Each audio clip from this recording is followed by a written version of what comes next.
মেজবান্ডারি কেবলার কাছে ছিল, ঠিক কিনা? আরো জোরে বলেন না, ঠিক কিনা? এই জন্য বিশেষ করে আমার যুব সমাজ ভাইদেরকে বলবো, আপনারা খেয়াল রাখবেন, যুব সমাজরা মজবুত থাকবেন, ওলি আল্লাহর কদম ছাড়বেন, হয়ে যাবেন মুর্শিদের কদমে গিয়ে। কারণ যুব সমাজ যখন সামনের দিকে অগ্রসর হয়, তখন পৃথিবীর কোনো বাধা তাদেরকে আটকায় রাখতে পারে। বর্তমান সময়ে আমরা দেখতে পাচ্ছি বিভিন্ন জায়গায় বিভিন্ন মাজারের মধ্যে হামলা হচ্ছে, ঠিক কিনা?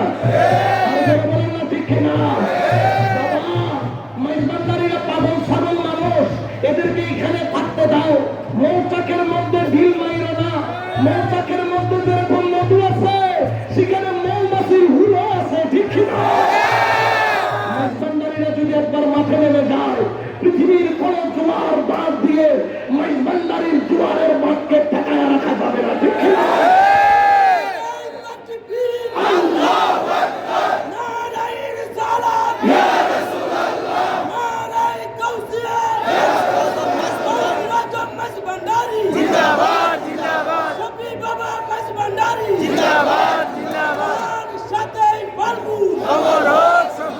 আমি নিশ্চয়কে গৌসুজ্জামান শফির বছর মেজবান্ডারি কেবলাকে দেখেছি।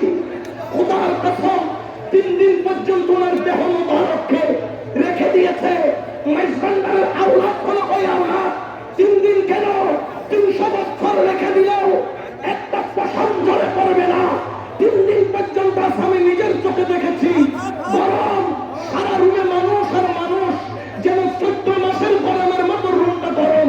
শুধু 2 দিকে 2টা ফ্যান চলতেছে। আমার গৌসুজ্জামান শফি বাবার দিকে 2টা ফ্যান মুখ করতেছে। ওনার সাদা দাড়ি মোবারক গুলা কতক্ষণ ফ্যানের বাতাসে ডান দিকে যায়, কতক্ষণ বাম দিকে যায়।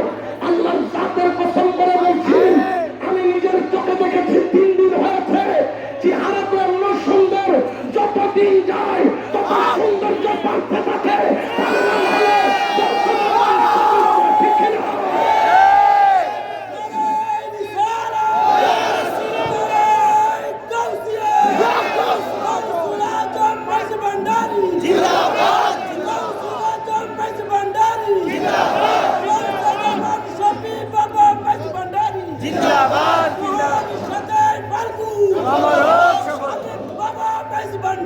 জিন্দাবাদ জিন্দাবাদ।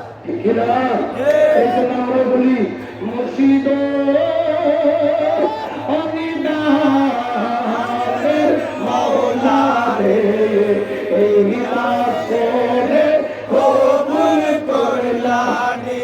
মুর্শিদ অনিদানের মাওলা রে, এই আসরে কবুল করলানি। অদেখা রসুলের আসে ছিল আসরলি, অদেখা রসুলের আসে ছিল আসরলি। আমি দেখে আশকে হতে নারী, আমি দেখে আশকে হতে নারী, তোমার মেহেরবানি রে, এই দাসরে কবুল করলানি। মুর্শিদ অনিদানের মাওলা রে, এই দাসরে কবুল করলানি। রমেশ ভান্ডারীর রহমান তুমি পরশমণি, অতম ভান্ডারীর লোহা, ও মৌলা তুমি পরশমণি। কদমে পরশ করো, কদমে পরশ করো, নয় করো কুরবানি রে, এই দাসরে কবুল করলানি। মুর্শিদ অনিদানের মাওলা রে, এই দাসরে কবুল করলানি। মুর্শিদ অনিদানের মাওলা রে, এই দাসরে কবুল করলানি। ঠিক না? মুর্শিদের কদম, এটা আমাদের আব্বাল, এটা আমাদের আখের, এটা আমাদের আমাদের সবকিছু, কারণ মসজিদ ছাড়া কোনো উপায় নাই। তার মসজিদ নাই, তার মসজিদ শয়তান, ঠিক কি না? যুব সমাজ, তোমরা শয়তানের কাছে বিক্রি হও না। দেখবা শয়তানরা যাদের কাছে গেলে দেখবেন তারা এমনি দেখতে ফিটফাট, কিন্তু ভিতরে বলেন না, ভিতরে এদের মুখে দিয়ে কারমা বের হয়, ওলি আল্লাহর শান বের হয় না। বলেন না, ওলি আল্লাহর শান বের হয়।